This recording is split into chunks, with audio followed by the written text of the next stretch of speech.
Mariners just added a bat.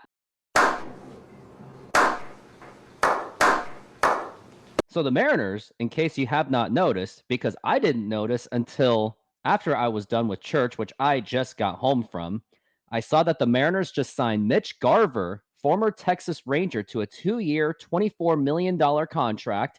He was their backup catcher, other than Yona Heim, who is their main catcher, which the Rangers, I guess, were willing to give up, and the Mariners did pick him up. And my instant reaction on this move, other than that the Mariners probably only have $18 million left, supposedly, according to Adam Jude, Seattle Times, this does give the Mariners probably a much more stable designated hitting situation, because last season, that designated hitter situation was just an absolute disaster. You had Tommy La Stella as your starting DH, or like Cooper Hummel out of all people. And then got to Mike Ford, but Mike Ford, man, although he had great exit velocity, he was just extremely inconsistent, and they are hoping to get more consistency out of Mitch Garver. The way I see this is a depth move. This is give a backup catcher option for Cal Raleigh. And in case Cal Raleigh needs that extra days off, Mitch Garver can take over for that. And also you can rotate in between. Mitch Garver can play catcher.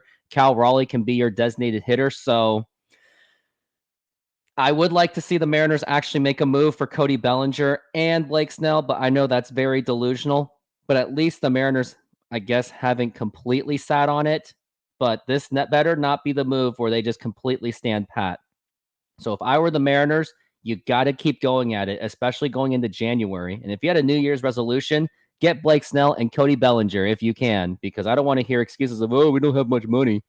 But I'm going to take a look at Mitch Garver's stats. And before I do, hit that like button, subscribe, and hit that notification bell.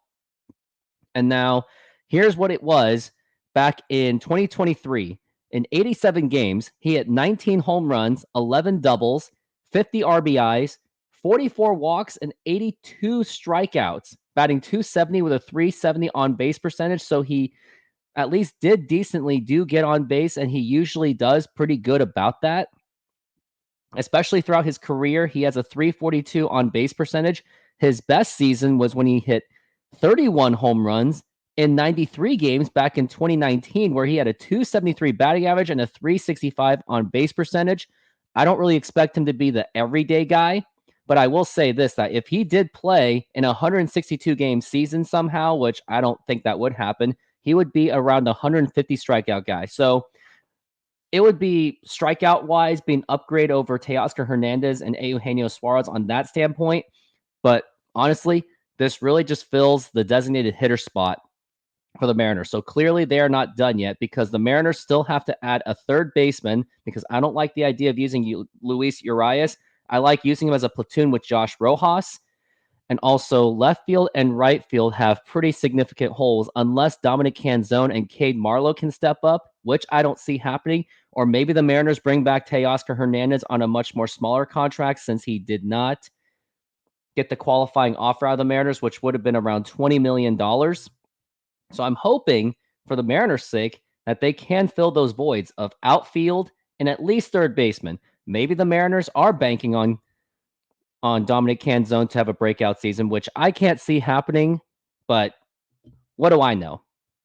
So those are my quick thoughts on the Mariners signing Mitch Garver, and hopefully the Mariners will do much more, but I guess the designated hitter spot is a little bit upgraded, but then there's that whole you'd be surprised kind of thing.